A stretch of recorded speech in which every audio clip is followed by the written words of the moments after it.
Bottom of the fourth inning in Aberdeen. Still no score between the IronBirds and the Cyclones in Game 3 of a 6-game series. The IronBirds are riding a 4-game winning streak. A win tonight would tie their season-long win streak of 5 games. But so far tonight, one time through the order, no base runners. Top of the order here in the fourth, Valdez, Hodo, and Horvath against right-hander Cade Morris, who has shut it down from the jump here in the Dean. First pitch outside to Valdez.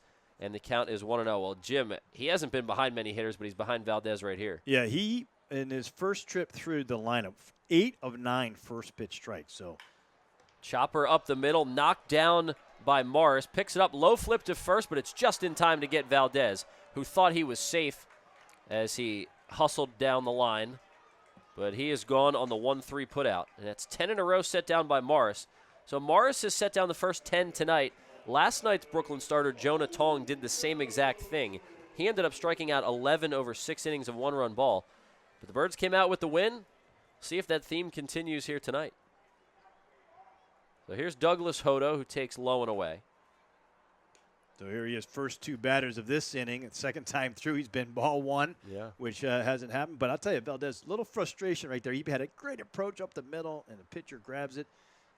Bang, bang play at first base. Could have gone either way, but that kid can fly. Yeah, I mean, that's one where, again, a chopper back to the mound. And although Morris knocked it down and had to, reach down, pick it up, and then make the flip, I mean, nobody should be able to beat out a ball back to the pitcher like that. It shouldn't have been that close. Yeah. And I think that's the thing that gets the Orioles excited is this is elite speed.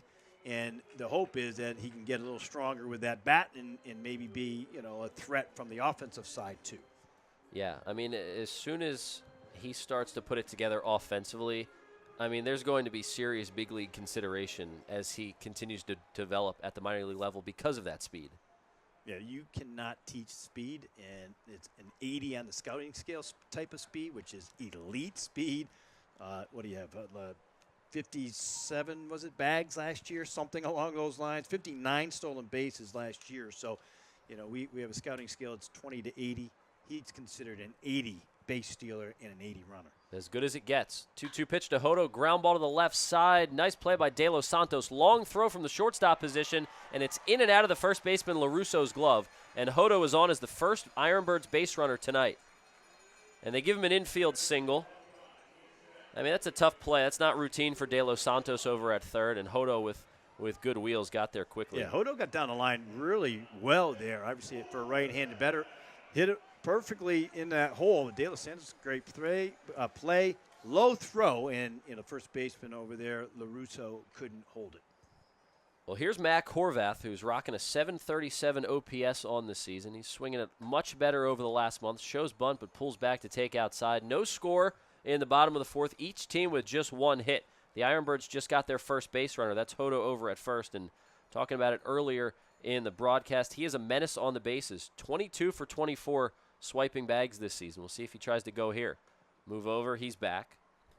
Well, and here's Mac Horvath, who has not played since last Friday at Wilmington, but he's hitting .288 with a .391 on-base percentage in 15 games in June. So he's getting hot as the weather is getting hot as he takes another one on the outside corner. Here's a guy who regularly plays 3, sometimes 4 positions: third base, second base, right field, a little bit of left field. He's played some center. He was a shortstop and a pitcher growing up. He's just a baseball player.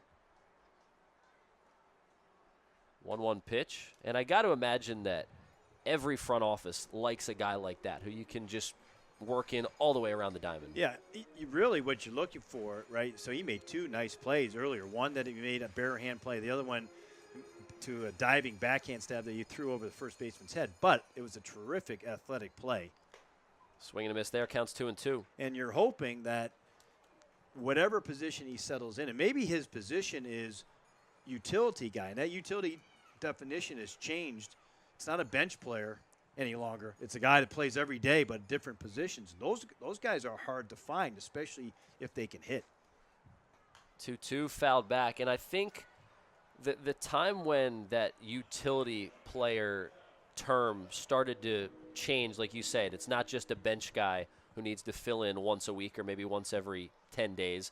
Now it's a guy who's bringing 3 or 4 different gloves to the ballpark every day and he's going to be in the lineup. He just doesn't know where. Move over to first. But I think when it really started, the perception of that role started to change was with a guy like Ben Zobrist for the Rays in the late 2000s. 100%, and with the Rays, and then he went on to the Cubs. He signed a big contract with them, helped them win the World Series.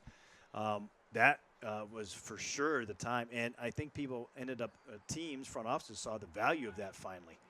Hodo took off for second, but Horvath fouled the pitch back. It's 2-2, and yeah, I mean, we're talking about World Series MVP Ben Zobrist, two-time World Series champion, but he was that first guy, I think, the way Joe Madden used him down in Tampa Bay, where, yeah, he plays multiple positions, but he's not like, he's a star. He's an all-star. He's an everyday player. Yeah, no question. And they saw the value, and obviously his ability to hit in anywhere, any part of the lineup was also an aspect that was underrated. 2-2, swing and a miss, snap throw to first, Hodo's back. So Horvath is gone for out number 2. 6 strikeouts for Cade Morris. And that brings up Creed Willems with 2 down here in the 4th. Well, now it's, these guys become super utility guys from the time they get drafted or signed. It's not just get to the big leagues and, maybe we'll work you in, or you work them in based off need. These guys are developed that way. Right. And, I think you take a look at currently Jordan Westburg is a perfect example of a guy who could play multiple positions. His value is playing third tonight. Maybe it's second tomorrow. If you need him at short, he could be a great guy to play shortstop. And, by the way, he's having a terrific all-star type of season with the bat. Willems fouls the 1-0 pitch back. It's 1-1 as the Birds look for a 2-out rally. Go-ahead runs at first. It's the Birds' first base runner of the game. And I think, back in the day it was, you want to stick a guy at one position so he doesn't have to worry about moving around and it's easier on his body. But now there's so much value in a guy. I mean, how about what Mookie Betts is doing? I mean, he's hurt right now, but a Gold Glove right fielder for most of his career. He moves to second. Now, was playing a lot of short this year and doing it at a high level. He is such an exception. It's amazing how well he does that. Liner to left. That's down for another base hit. Hodo stops at second. Willems to first. And the Birds have 2 on with 2 outs here in the 4th. And, yeah, like you said, that's definitely the exception to the rule right there. Nobody's that talented. No, exactly right. But, I think when you're trying to build a roster out, you've got your everyday guys that those are impactful. And then you've got the next group where you have the depth. Workloads are regulated these days where you're kind of able to give a guy a day off and you've got a quality player filling in for him, and that's what the Orioles are hoping with Horvath is a guy that can play a couple of different positions and also swing the bat. So 2 down and runners at first and second. Here's Elio Prado as the Birds look to break this scoreless tie. Deep breath from Morris, and fastball fouled away, and the count is 0-1. Give some credit to Creed Willems, by the way, that opposite field single. That's a perfect approach and at bat, where he took that pitch, it's a fastball, away, throwing in at 94 miles an hour. Just does a nice little short swing, serves it into left field, gets himself a knock, hard hit ball as well, and he's been one of their best hitters here recently. Yeah, and with Creed, he's been through some slumps in his pro career. There's no doubt about it, but it's been really awesome from my end to see him work through those slumps. I'm getting to see it from this vantage point every night. He came up in May last year to high A, and he spent the full season so far this year with Aberdeen. I mean, that's a guy who has put in a lot of work behind the scenes to fine-tune that approach, and, he's seeing the results now. 1-1 to Prado, missed inside, so Morris has been nowhere near as efficient here in the 4th as he was in the first 3 innings, and the IronBirds are taking advantage of it. 2 on with 2 down. He slowed his pace down quite a bit with runners on. 2-1. That's outside. It's 3-1.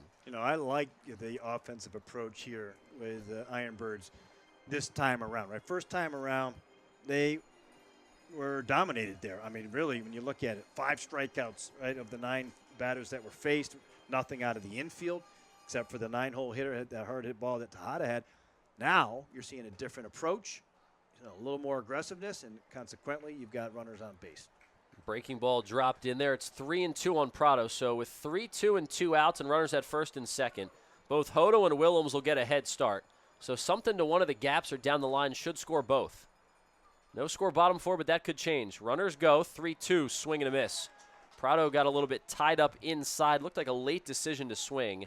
And it's strikeout number 7 for Cade Morris. Well, both pitching staffs racking them up tonight. A combined 15 strikeouts between 3 pitchers in this game, and we are still scoreless through 4. The Birds get 2 on, no runs on 2 hits, no errors, 2 left. We'll head to the top of the 5th and see what Preston Johnson can do out in his first full inning of relief. Stay locked in on the IronBirds Broadcast Network.